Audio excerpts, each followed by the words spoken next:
broadcast network, AFTERBUZZ TV. Over 20 million weekly downloads in over 150 countries, and your number one source for after-show entertainment.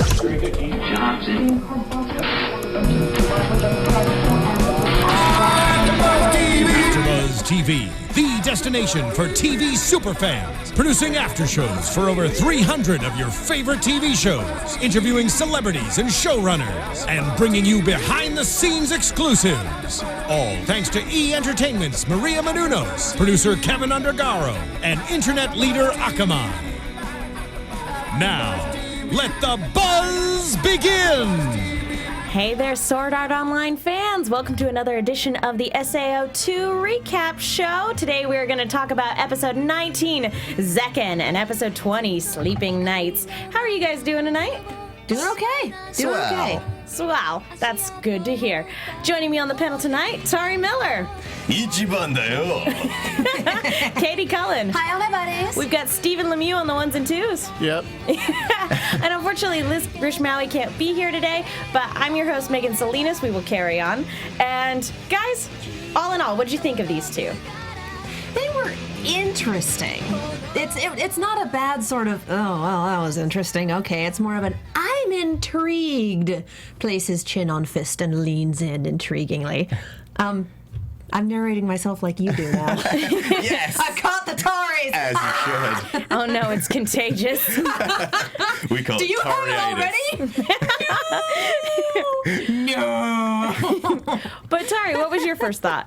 I thought it was really fun. Like it caught me in ways I didn't expect, because it was these two opposing feelings of like this guttural resistance to Asuna's home life, and then this other story of me going, oh my gosh, super awesome lady characters doing awesome things. Kirito's no longer our main character. And I've made jokes about that, but right now it's actually happening. It's almost bizarre, because we've been talking about it since the very first arc, way back in Aincrad. And we were talking about how much we would love a story focused around Asuna, and we're finally getting that. And so it's almost a little weird, like you're like, it's kind of like, am I allowed to have the cake? Because I really want to have my cake and eat it too. And that's kind of what I feel like a little bit, is we've been asking for it, and ask and ye shall receive. All we can do is hope that the cake is not a lie. You're thinking like, please don't get kidnapped. Please don't get kidnapped. Please don't get kidnapped. A little bit. Yeah. I'm a little concerned. It's like she's getting screen time and it's not in a cage? All right. But it astounds me how little SAO2 has been about Kirito. Yeah. Because that entire first arc was mostly about Sinon, where Kirito was kind of like a side character, and the only reason we view him as our focal point is because of the original Sword Art Online series. And then we had that kind of filler arc with Excalibur, where it was a group effort. Kirito was there and he was center stage, but it was everybody. And I feel like Lifa and Klein had a lot more to do with that. Yeah, that was kind of more Sugu's story. Yeah. And, it was brief, but that was kind of the focal point with that. And then here, we're finally getting a story about Asuna, starring Asuna. Mm-hmm. I'm wondering if this is going to last through to the end of the season, or if we're going to get another very short arc to round things out. I don't know.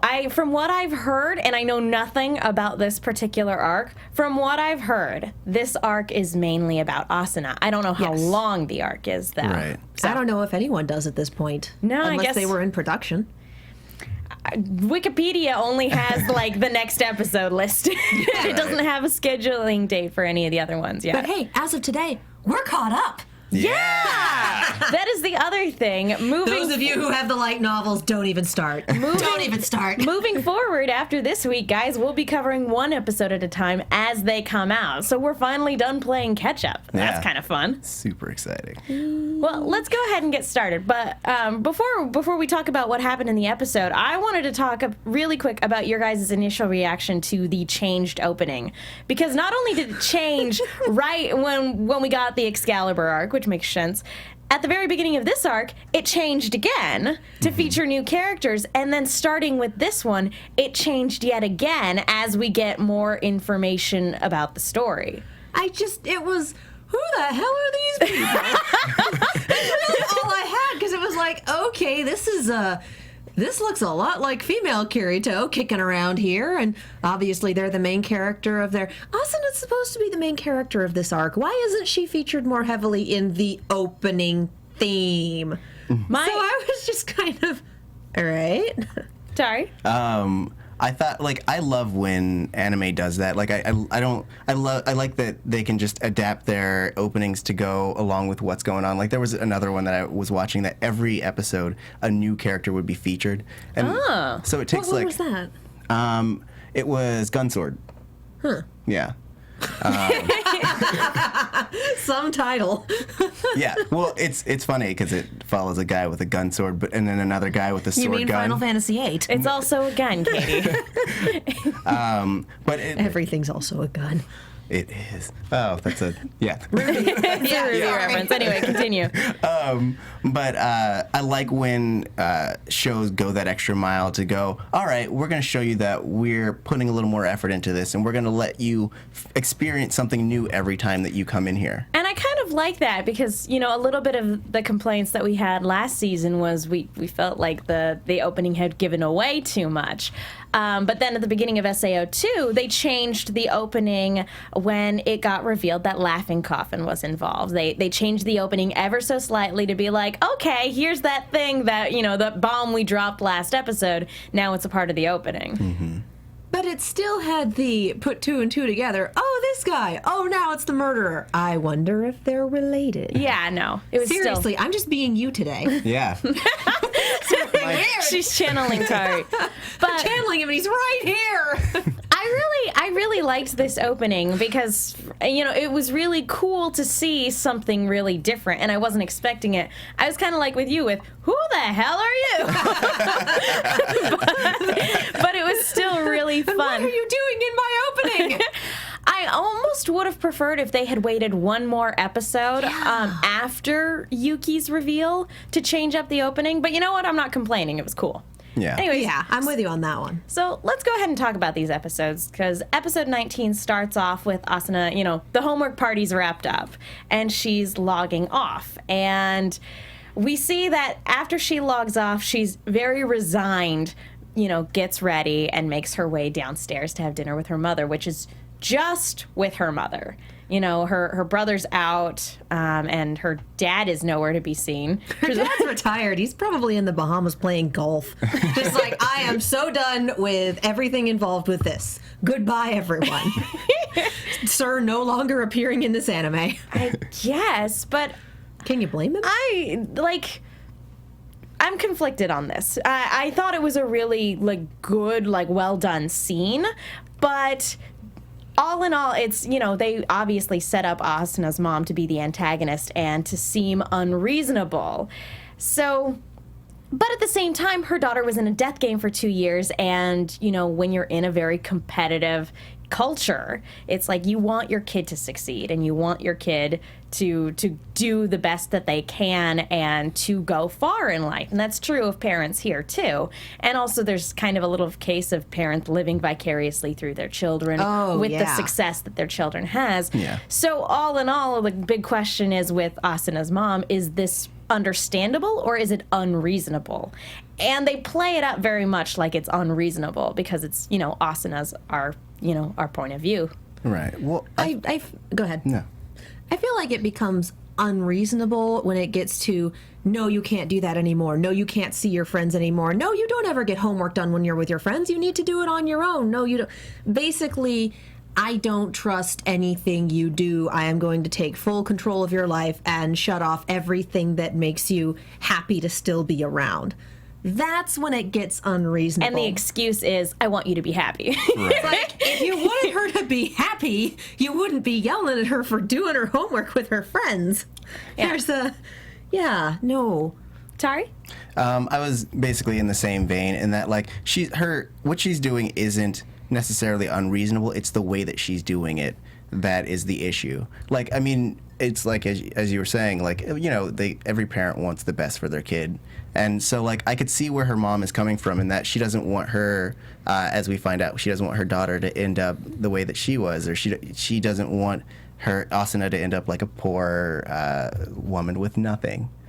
Well, Asuna's family is not poor. Right. But she wants her to be stable. Yeah. Essentially. And Asuna makes the point, like, are you ashamed of Grandma and Grandpa because you weren't born into high status? Yeah. So it's idea versus execution here. She wants the best for her kid, but boy, is she going about it in the wrong way. Yeah. Well, and I certainly don't want to defend her because the series clearly frames her as being in the wrong in this particular case. Then again, the series has not always been good with its framing. Let's be real about that for a little bit. Shots. Series, not the kind of framing I was talking about, but double meanings. I know what you mean. But yeah, no, I know what you mean. But the flip side of that is we didn't get to see Asuna and her mother interact prior to going into the game, and we didn't get to see her mother's reaction when she was stuck in a coma. Like the one of the very few things that episode 15 did right of the original SAO series was just that scene of Sugu over Kirito's bed weeping, with no dialogue. Like, it was just the music, and she was just crying over his bed as he's in a coma. That said so much about their relationship as brother and sister, and about his family's emotional state as he's stuck in the game. And we don't get any of that with Asuna's family. We get her dad visiting her, but then that's completely blindsided by the overarching villain arc in that particular part of the series. Right. So it's kind of like Asuna's family itself is an afterthought. And this is the first time we're really getting one-on-one time with Asuna and any member of her family. True. So it could be that her mother is maybe trying to overcorrect. Like, I made the mistake of giving you too much freedom and it cost you 2 years of your life, and now I'm not going to repeat that mistake again. She could also be status hungry. That Just could be looking it at too. these things, and I hate to draw in these stereotypes, but the anime deals in them. She is a younger, attractive woman married to an older, high-status gentleman. And they've made it very clear that, she was ashamed of her parents and she was born low class and wanted to be high class and married into it. And now, after the drama that has gone down, Dad has just swanned out of the picture, which makes me wonder how much love there was in that marriage to begin with, how much they got along, or whether it was a marriage of convenience in much, not convenience, opportunity. Yeah. Yeah. And it arranged in much the same way that Mommy Dearest is trying to set up for Asuna now. Yeah, and that's exactly what she refers to it as, is marriage can be a career opportunity as well. And she wants her daughter to excel and have the best career possible. And some of that, and it doesn't even have to be the guy she was trying to set her up with. And she actually blames Asuna's father for the poor choice of Sugo back in the original SAO. She's like, your father he was the one that chose that kid. I had nothing to do with that.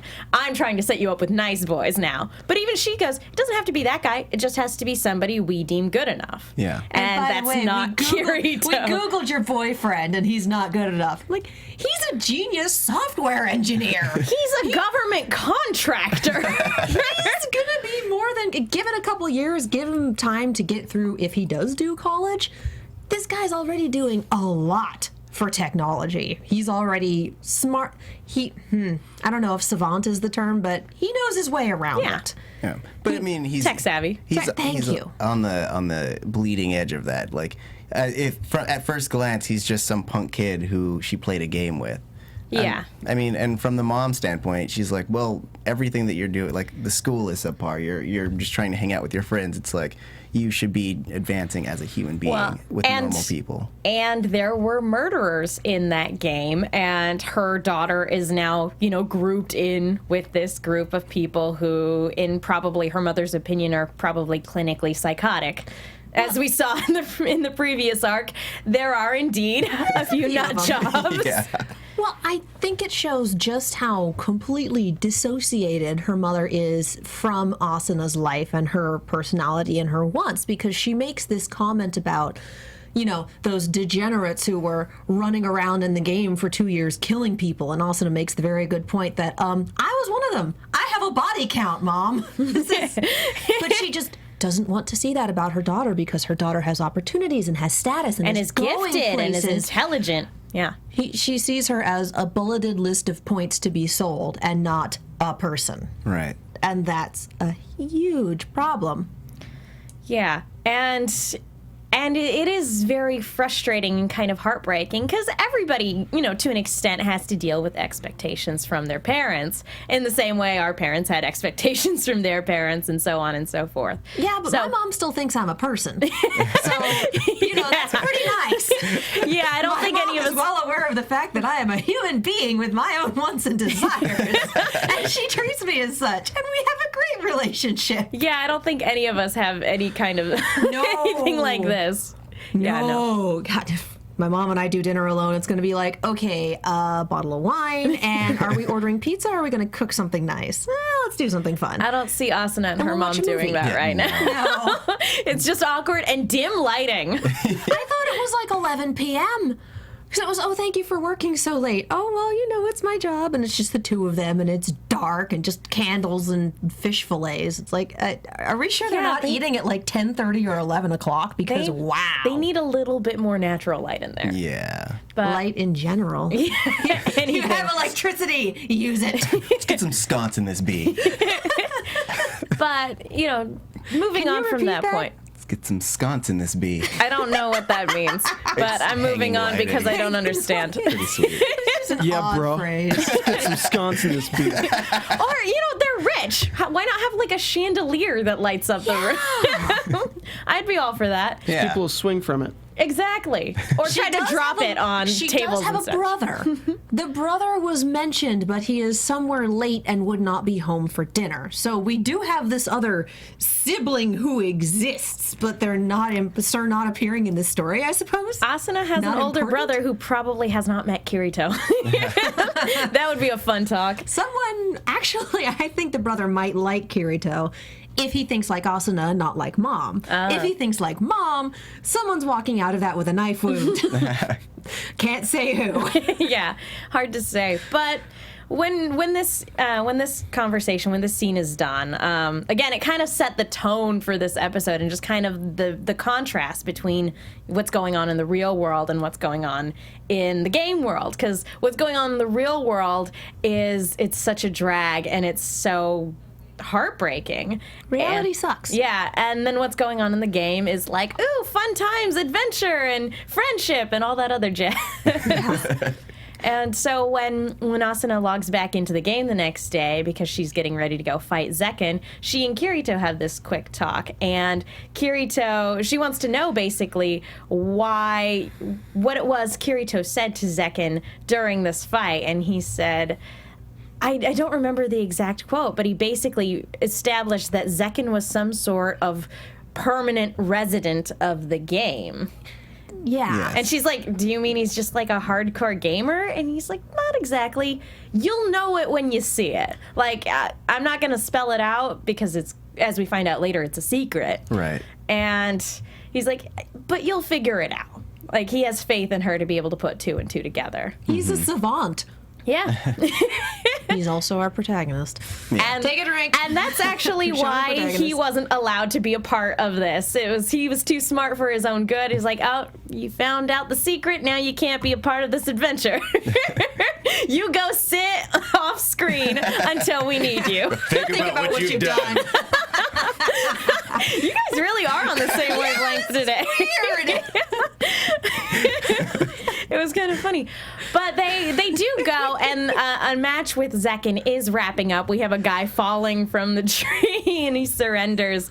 And that's when this girl flies down, and it's the girl from the opening. It's the girl we saw in the closing in the last episode. And she is Zekken. And I did love just the image, because we were thinking the alternate account, like this was a front. Well, this is a linguistics thing. Because in the Japanese language, they do have agender pronouns in much the same way that we try to use they, and semantics, some people will argue it's not correct, whatever. Japanese do have an agender pronoun that isn't it. Yeah. However, the subtitles translated it as he. So as the audience, we were led on to believe that it was this guy.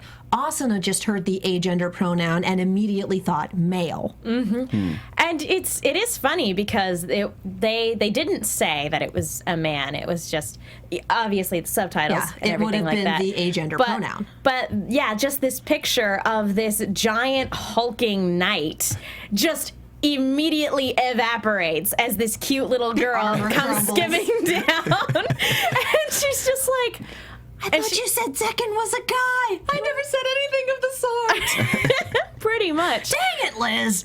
And they kind of push her. They're like, okay, go get him. And then she rounds on Kirito. Did you go easy on her because she's a girl? No! I would She's still kicking my butt. I would never, even though we established in the previous arc that I totally would. This is different. This is my pride at stake. Yeah, and that was a really funny scene too, and it was just so funny to see Asuna so thrown off because she was getting ready to fight somebody twice her size, not somebody shorter than her. Like, okay, this is a thing. And Yuki's introduction was pretty fantastic too, because the first thing she says is, "Oh hey, big sis, you want to fight?" And I wanted to know, what did you guys think of Yuki's introduction? Because I liked her right off the get-go because she immediately subverted expectations. That's exactly what I was thinking. Those exact words. And she's just adorable to boot. Yeah, they don't really often couple cutesiness with like bad aerie. It's okay, I already said ass earlier. Awesomeness. Badassery. Which is great. She was immediately charming. I'm just going to keep fuddling with things. Fuddling? Yes, fuddling.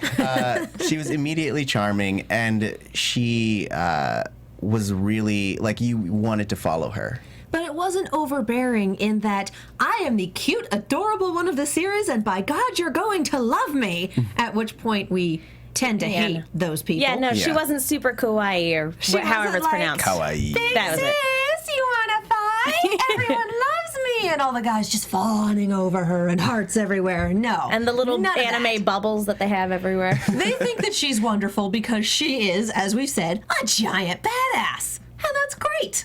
Like, that is a reason to like this person. Yeah. I'm good with that. And then to watch the fight itself, I don't know about you guys, but the first thing that caught my attention was the music. Yes. Oh my gosh, I don't know if like it was if they've been doing this for a little bit and I just didn't notice, but all of a sudden when the fight kicked off, there was this awesome electric guitar instrumental and it blew me away. I feel like Yeah. that was a new piece.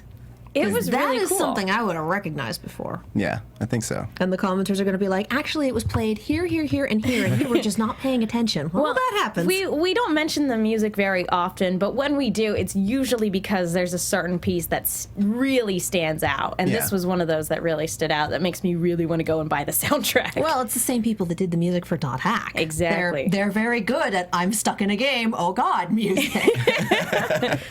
They really are. I can't remember the name off the top of my head, but it starts with a Y. Anyway, Yuki Kajiura. there we go. Yes. Well done. Nice. Teamwork. Yay. Winner. Again, I know we talked about it on the very, very first episode, but that was months ago. That was in That was a while ago. Yeah. May. Anyway, but this, apart from the music, this was a lot of fun because it has been a long time since we've seen Asuna like really roll up her sleeves and get into a fight. We saw her finish off a couple bosses, but the last time we saw her fight someone, just her and someone else, I want to say it was fighting off that one guy. In the Town of Beginnings, right?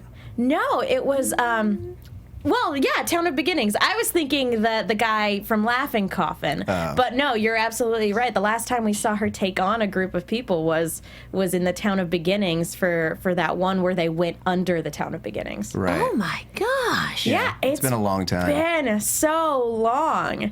And even that was kind of played. Hell, series? What the hell? But the last spent a long serious time in a one was when cage. she was fighting that member of Laughing Coffin. And granted, we got some flashbacks in the previous arc where, on that raid.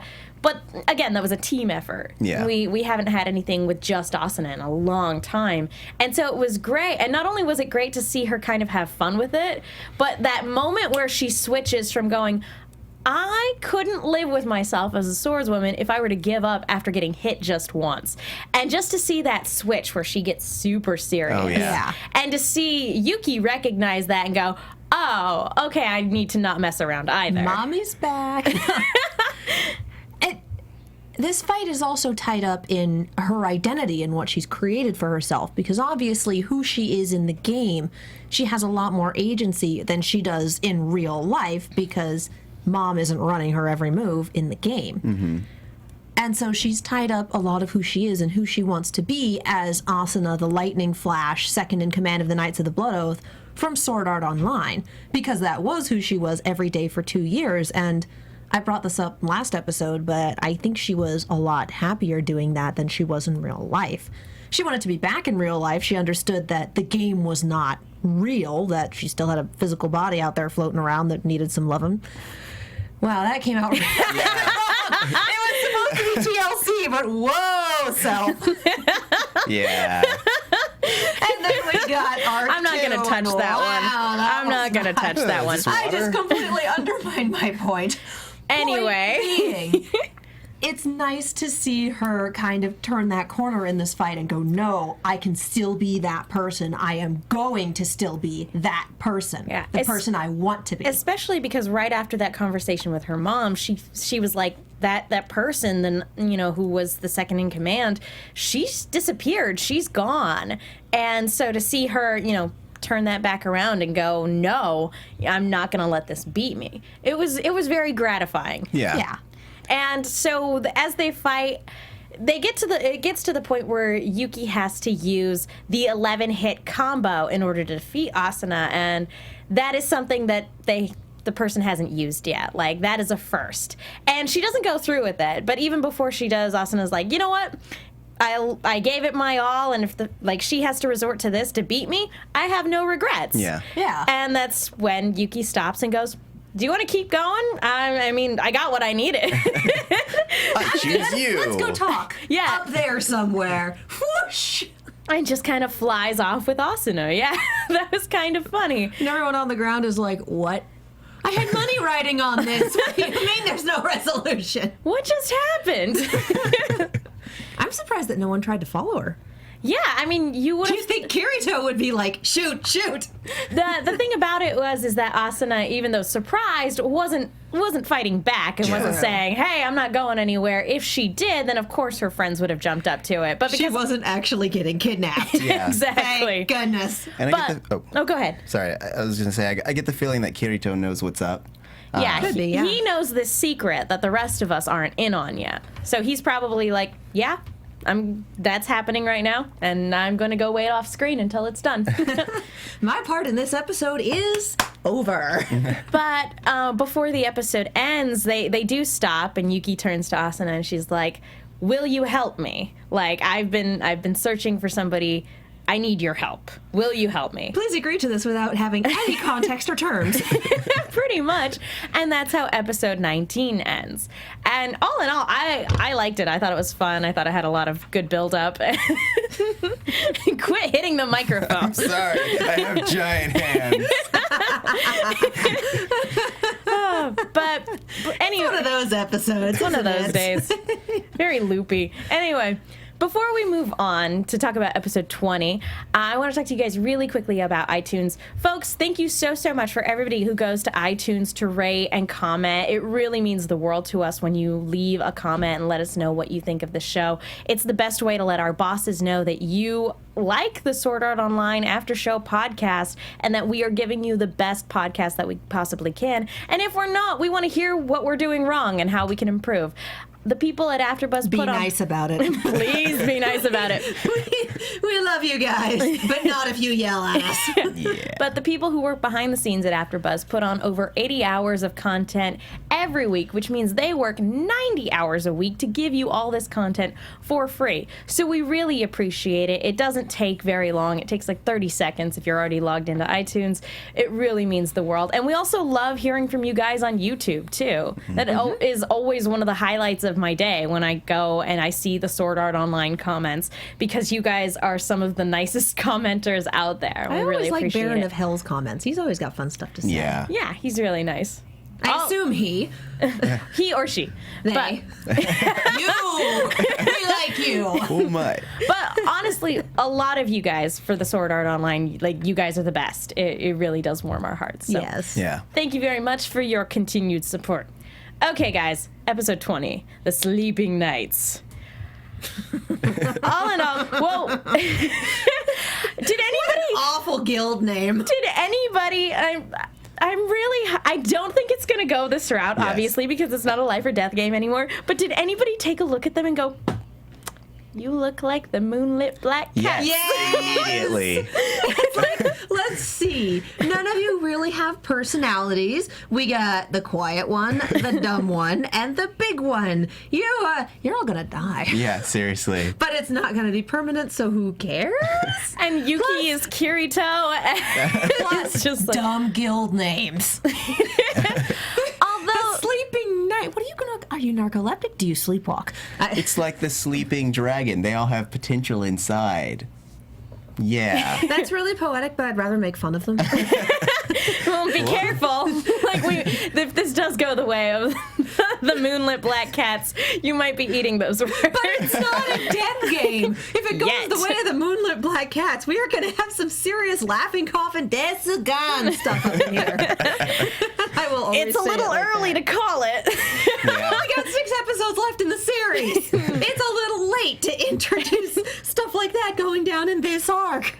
We'll see. I don't know. We will. But we do get introduced to these knights because in addition to Yuki, we've got June, Nori, Suine? It's like S-I-U-N-E. Sune. Sune. Okay. That's a way better way of pronouncing it. Talkin and Techi. And I like Talkin because Talkin It's and like talk. Tolkien. Well, Talkin doesn't talk very much. He can't talk when he's around a pretty girl, apparently. Talking on broken glass. But I kind of liked this introduction because even though we have our main group that everybody jokes is Kirito's harem, I don't think they're actually like a guild together. I don't think they decided to call themselves the Knights of Kirito. whatever. The 6 best friends that anyone could have? Yeah, they're not like officially a guild. And so it was kind of nice to, again, have somebody from our group brought into another guild because it's a completely different perspective and history with all these different characters. Yeah. What did you guys think? I liked it. Yeah. I thought this was going to be a Kirito thing where, they're bringing on someone who's much higher level than them and she's going to carry them. And then it was like, nope, not even close. They are competent people and they just need another body. Pretty much. Basically.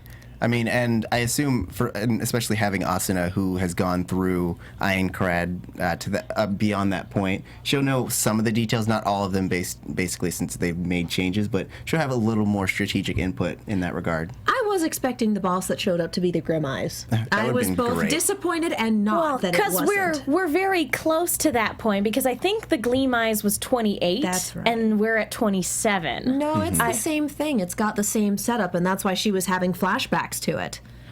They're beating up the lizard people. It's very similar, but it's not the same. The layout, it's very similar with the lizard bosses and everything like that, and the straightaway like cavern is very different than the cavern that they were in for boss 27 or Right. 28, whatever floor it was. But That one. But it was very reminiscent of that because it's in that same subset of boss floors, I think. Yeah. Okay. That's my guess. I don't know. I've never played Aincrad. I wouldn't plan on it. No, Like, we no. made a virtual reality SAO-based game. Nope. But basically, what it is that they were a group of friends, and they, I think they all came in from another game together, or basically. I think so. They met in another game. And they all formed Like this forums. Yeah, they all formed this guild, and for very vague, unspecific reasons, they're going to have to part ways pretty soon. I assume because of like classes and normal real life stuff, but they just said very vague reasons that we can't go into right now. All I can think of is Kingdom Hearts 2. Looks like my summer vacation is over. Boo! 4-hour tutorial. Sad. Boo! Hey, we got to know you during these 4 hours, and he's gone. Well, crap. Where's Sora? Gosh dang it! But There's Disney characters coming out of every orifice. But so what they wanted to do before they part ways, before they have to break up the guild, is to get their names on that big old plaque that's at the Town of Beginnings, because every time a boss floor is cleared, the winners get their name embossed, I guess. Yeah. Engraved, that's the word. If you pause it, you can see Kirito's and Asuna's names on there under floors like 17 and 18, I think. Nice. Nice. Like, I straight up paused it and went, who are these? Oh, there's one. Oh, there's another one. I recognize nobody else. Yeah, and if you're in a guild together and it's just your guild going in, then all of the guild members' names will be put on the wall. If it's multiple groups and multiple people, it's only the heads of the guilds Yeah. I think that it's get their names. parties and guild. Whatever. You can have a party of 7 people and multiple parties make up a guild. Right. What they should have done is each one of them should have formed their own individual parties, because they were all strong enough to be leaders. Yeah. So they should have just done that instead of being like, we're going to take on this giant monster, just the 7 of us. But they didn't want to make other friends. That's hard. It is. It's a drag. Totally. But that also means that since Kirito's and Asuna's names were on there, they were the leaders of their respective group or groups at the time. Either that or they just did it together. They're like, hey, this is an switched easy one, honey. Let's just go ahead and take it down. Kirito and 6 other names under floor 16, and then Asuna and 6 other names under floor 17. So it's like, why don't you take point on this one, and I'll just run around the back and stab it like I always do. Sure thing, dear. Well, Have fun. They do yell switch when they're fighting together, so it's great. I want to see that again. I know. How miss great them was that fight? fighting together. It's good. Yeah, because we got that for floor 21, I think it was, like an episode ago. Yeah. It was great. Yeah. So, actually, we might get that towards the end of this one, but we'll get to that in a I bit. think that would be nice. That'd be nice. But they basically, Asuna agrees to help them out because they do have an empty spot and they want to get as many people in on this as they can, because they've made multiple attempts before and they've never been able to go through. They would try, and then immediately another like big party would go in and clear the boss after they did. And so and this has happened multiple times. So they're like, we're basically running out of time. We really want to get this one done because we're on a time limit and we want to get this done before we all have to part ways.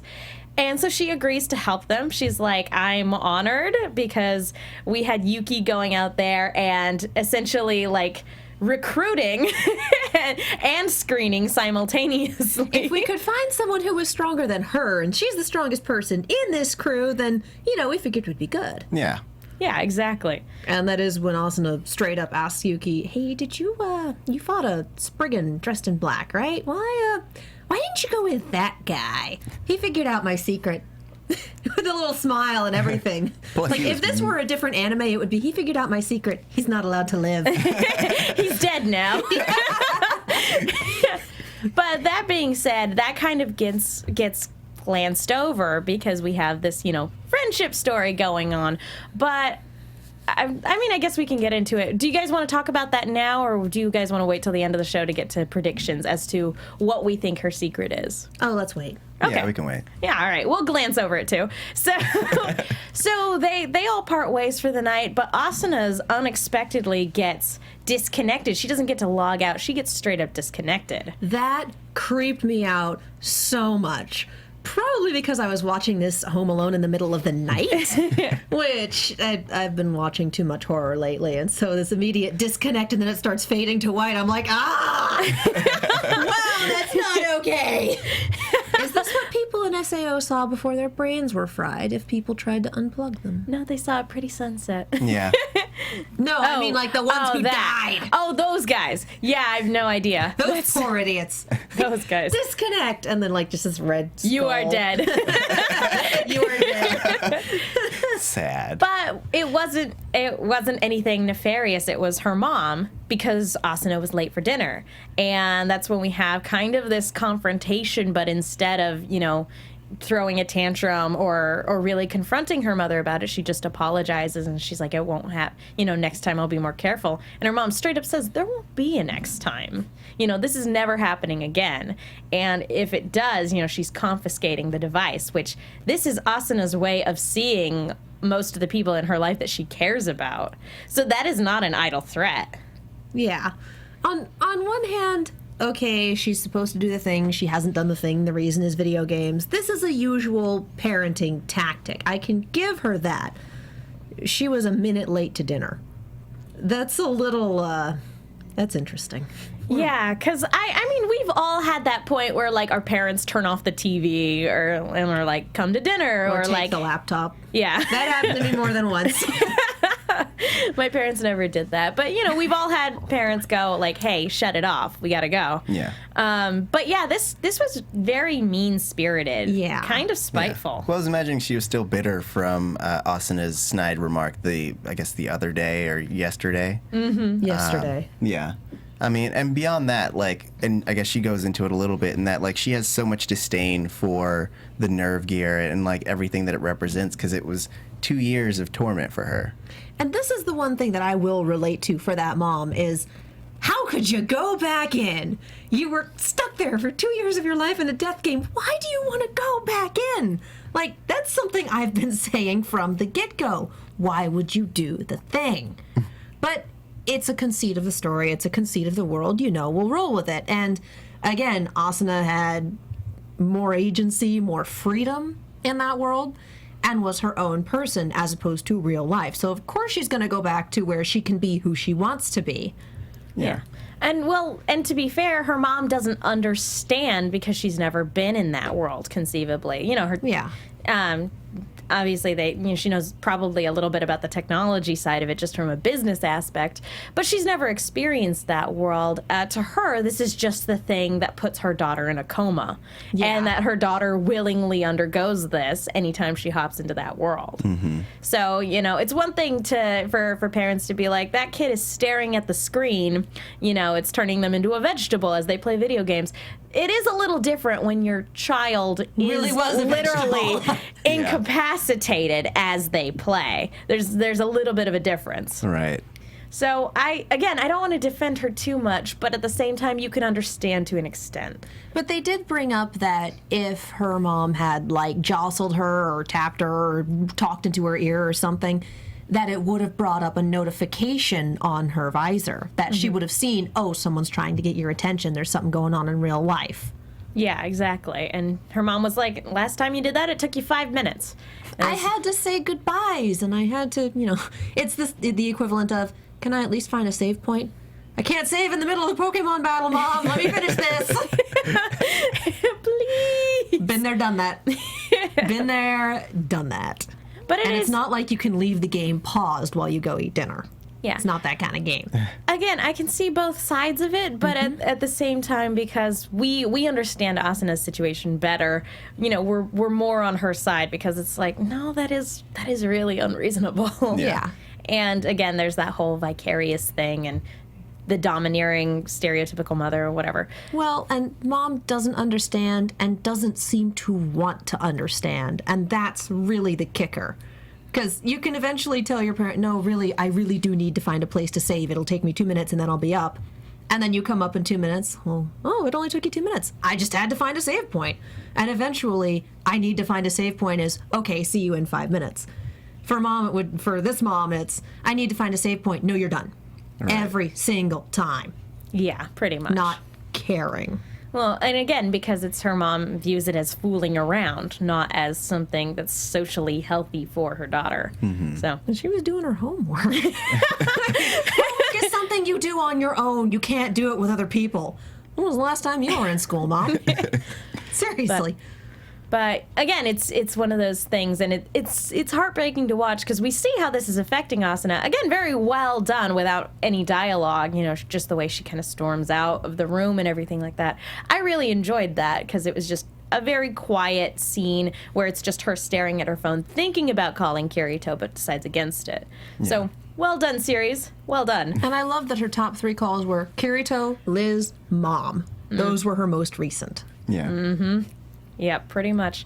But okay, so we get back into the game, and they're basically formulating their battle strategy, and they're basically like, okay, in the event we all die, we'll all meet up at this save point and we'll try again. And even if you die, stick around, keep watching things. Yeah, exactly. Use your little fairy flame and just keep your eyes open. And so as they're making their way through the cavern fighting lizard men, that's when Asuna noticed something is amiss, and what she discovers is that there were actually 3 spies there. They were spies. Yeah. Spies, scouts, 6 of one, half a dozen of the other. And they're like, oh, sorry, we're just waiting for our friends, don't mind us. You go right ahead and fight the boss. We're not gonna go for it. And so Then why were you cloaked? We do have one of them casting a spell before they go into the room. And as we find out after the boss fight, Asuna is able to piece together that, no, these guys are scouts who their specific mission is to watch us take on the boss, find out all the boss's tactics and weaknesses and defensive moves. And attack patterns. Exactly. And then use that information when they get all their guys together to go in and fight the boss. And basically, you're doing all the legwork for them, and they've done this multiple times. Yeah. All those times where you fought the boss and then somebody else fought it after you. It was This them. was why. So we're going to run up right now, and we're going to take another crack at the boss before they have a chance to assemble everyone they want to do. Because it's going to take an hour for them to get together the 50-some-odd people that they want. Exactly. So let's roll. Yeah, so they make a beeline straight back for the boss, but more people have shown up. And they're like, well, sorry, we would let you go, but we're under orders not to let anybody pass. If you got a problem with it, take it up with Guild HQ. I love that the line is, sorry, right now, this is a dead end. Yeah. There's a door right there, bro. And it's not even like, it's like, okay, well, you've got your orders from your guild, that doesn't mean anything to us. Right. We're not under your orders. That's not how that works. No. And it basically boils down to Yuki going, well, sometimes you really do have to clash if you want to make a point. If you want to get what you want, you have to fight for it. Yeah. Sometimes the only way to communicate is to fight or to clash in some way, shape, or form. I love that these guys basically act like they're the freaking Aincrad Liberation Army. Yes! That they think that just saying, sorry, you can't come over here, that's gonna stop anyone. You have no authority. It's like, I keep my authority in this sheath. You named your sword Authority? But our group is basically getting ready to fight. They're like, you know what? If you're not going to let us go, we're going to fight you for it. And you might outnumber us, but it's quality versus quantity. Right. And Yuki beats the daylights out of the guy that they've been talking to. Yeah. Takes 3-4 hits? Yeah. He's like, you got a cheap shot. It's like, no. You sucker punched me. Drawing your sword, you jerk. Sucker punched me. That little girl is fighting dirty. Everyone saw that, right? But basically, Asuna comes to the realization with this affirmation from Yuki that sometimes you have to clash in order to communicate what you want. And she thinks of her mother. And that makes me think that the next time she logs out, she's going to have it out with her mom. There is going to be a verbal knockdown drag out, and it will not be pretty. No. But I don't think we're going to get it until the end of next episode, if that early. Yeah. We will see. And then Asuna will have her Amusmere gear confiscated, and that will be the end of the Kirito series. shows up on his motorcycle and has a boombox over his head. You can play at my house, baby. No. Oh. Don't you forget about me. I get different movie. Yeah, that's The Breakfast Club. Shoot! What's that one? I forget not the one with John Cusack No, what with was the the boombox. song with the boombox? I don't remember. know. How do you know it's not the right one? Because that one's the Breakfast Yeah. Club. Our systems detect that a host has wandered Thank off you the scene. kindly. See, you got me in trouble. Anyway, You got yourself in trouble. We're all in trouble. Well, speaking of Kirito showing up, sure enough, as this guild is getting reinforcements, Kirito's in there, and I just loved his intro. He just ran up the side of the wall, jumped into the fray, and pulled out his sword and goes, "Sorry, this is a dead end." Like, ooh. Did you see that he had joined the guild? Mm-hmm. Yeah. He had the little icon next to his health bar.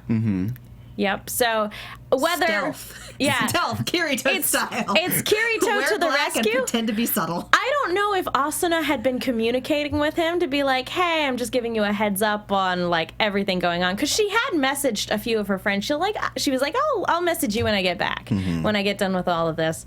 So I don't know if this is just him going on his own, if he overheard this guild talking about their plan, which has happened before. Yeah. So I highly doubt it's him just kind of tailing Asuna to make sure everything's okay. His Kirito sense was tingling. People aren't playing fair. I have to use my ability to cheat to set them straight. Is he Wait. still able to cheat at this point? Technically, dual wielding. technically his like single wielding with both hands was considered sort of cheating. But anyway, Exploiting the system. yeah. Right. But anyway, we are running short on time. I think it's time we get into predictions since we can actually make them this time around. my gosh! And now, I love your the light show. AfterBuzz TV predictions. I hate to state the obvious, but I think Yuki is a product of the game. I don't think she's necessarily like Yui, that she was built in the game. I think that given what we know about the game and its ability to change and evolve in terms of the lore, as we saw in the last arc, I think that this is the next step. You think the cardinal system spat her out? Something like that, yeah. Or Yeah. whatever the updated cardinal system is now. Yeah, I think she is a product of this ever-evolving system. Yeah, I would agree with that. Especially, I think having the what was that? The Excalibur arc was just to prove that it was a thing that was possible, and then Or to you can show go that the into it. system was growing and changing at Right. the very least Yeah. on its Then own. We have an NPC without the markers of an NPC. At this point, it's a smart AI. Yeah, Yeah, that's what I'm thinking. yeah, that's what. I don't think the game created her just to be an NPC. I think this is a new artificial intelligence created by the game. We're getting into dot hack territory. Yeah, a little bit. I've been in dot hack territory, but we're going deeper. Yeah, that and another, as you said, knockout, drag out argument with Asuna and her Yeah. mom, and that's not going to be pretty. The knockdown drag out. Yeah. Yeah. Any final thoughts on this week, guys? Is it here yet? I know. Now we have to wait. Yeah, I won't right. be here next week. I'll be in Colorado. But hey, have fun recapping without me. Aw, bummer.